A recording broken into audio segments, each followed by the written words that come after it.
अस्सलाम वालेकुम प्यारे दोस्तों, आज हम बात करेंगे ग्लोबल वार्मिंग की। ग्लोबल वार्मिंग की बड़ी वजह ज़मीन के दर्जा हरारत में बतदरीज इजाफा है। इंसानों को हालिया तारीखों में जिन जिन चीज़ों का सामना करना पड़ा है, इसमें से ग्लोबल वार्मिंग सबसे बड़ा खतरा है। ग्लोबल वार्मिंग में इजाफे की वजह कार्बन डाइऑक्साइड, फ़िज़ाई आलूदगी और ग्रीन हाउस गैसेज हैं, जो ज़मीन के इर्द गिर्द जमा होकर सूरज की रोशनी और शमसी तापकारी को जज़्ब करती हैं। आम तौर पर यह तापकारी और गर्मी खला में चली जानी चाहिए, मगर ये आलूदगी जो बरसों से फ़ज़ा में जारी है, इस गर्मी और तापकारी को ट्रैप करती है और हमारी ज़मीन को गर्म तरीन बना रही है। साइंसदानों का ख्याल है कि अगर हम जल्द ही इस मसले से निबर्द आज़मा ना होंगे, तब तक ये हमारी ज़मीन को तब्दील कर सकती है, जिससे आबो हवा और मौसम बहुत ज़्यादा तब्दील हो सकते हैं। बहुत सारी नस्लें मादूम पड़ सकती हैं और ख़ास तौर पर तरक्की पजीर ममालिक के लोगों के लिए ज़िंदगी सख्त हो सकती है।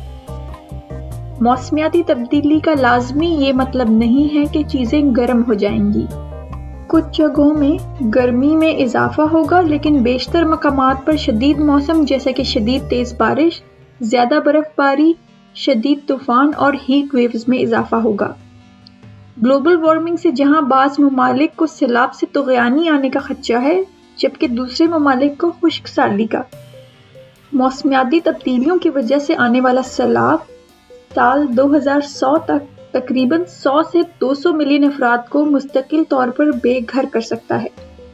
ग्लोबल वार्मिंग को रोकने के लिए ज़रूरी है कि हम कार्बन डाइऑक्साइड के इखराज को कम करें, कम तवानाई इस्तेमाल करें या तवानाई इस्तेमाल करने के ज़्यादा मौसर तरीके अपनाएं। कुछ तरीकों पर आप फ़ौरन अमल दरामद करके ग्रीन हाउस गैसेस को कम करने में अपना हिस्सा अदा कर सकते हैं।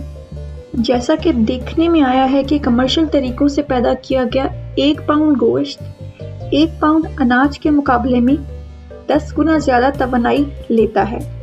13 से 18% ग्रीन हाउस गैसेस का इखराज गोश्त की पैदावार की वजह से है।